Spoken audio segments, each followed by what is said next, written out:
Hey folks, Jimmy up on the mountain. This is what I call the guy.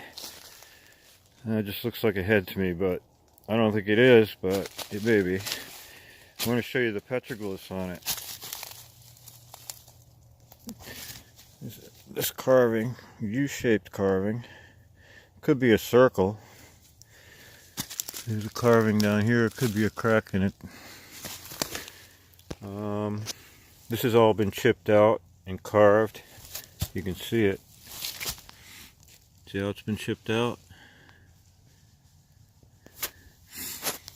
And I think these stones are like billboards. And as you walk up the trail, you find them, and it leads you to certain places. My property just happens to be at the termination point of a long trail. And that point is where ceremonies were held, serpent ceremonies. People worship vipers here. Very crazy things happened here. And I find viper heads all the time. They carved them into everything. And of course the serpent wall's up there. And this thing's all carved out. And I find that certain times when the light is shining on it certain ways, shadows will get under a relief and create like a serpent or a thing like that. There's a carving right here. This guy's got a pain in the head. I'd go around the other side and look at it. I guess I will. This is Vermont. This is what you find in New England. Connecticut. You'd think Connecticut, people would be talking about this stuff. There's giant sea turtle effigies in Connecticut. A place called Mallory. This researcher, Budcat7, look him up. He does a lot of research in stone walls, and it's interesting because it gives you an eye on the cultures that were here. And they weren't just throwing things together. These had reasons and purposes. And all of these giant stones are all carved up, and they're all in certain places.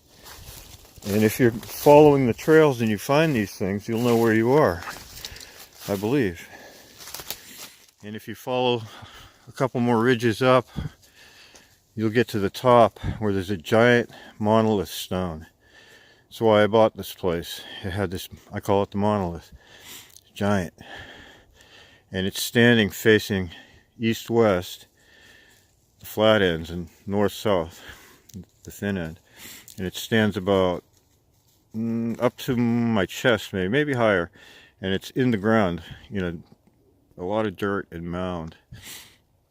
And then over that is a serpent wall, and there's a big quarry up there. And they used to do, I'm sure they did ritual dances with vipers and snakes. And there's very old stories, very old, of the first people coming to these areas, and people still doing viper and serpent dances, and they'd carry snakes around. And they did leave a lot of artifacts, but as you can see, you could walk over all of them and not find one. And you may find one and pick it up and think, wow, what a pretty stone, and put it down and put it in your garden and not really look at it.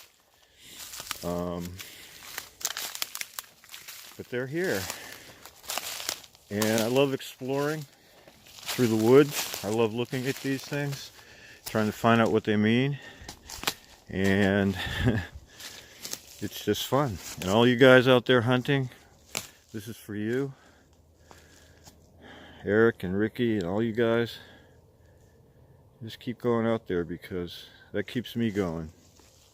Old as I am, I love coming out in the woods with my dogs.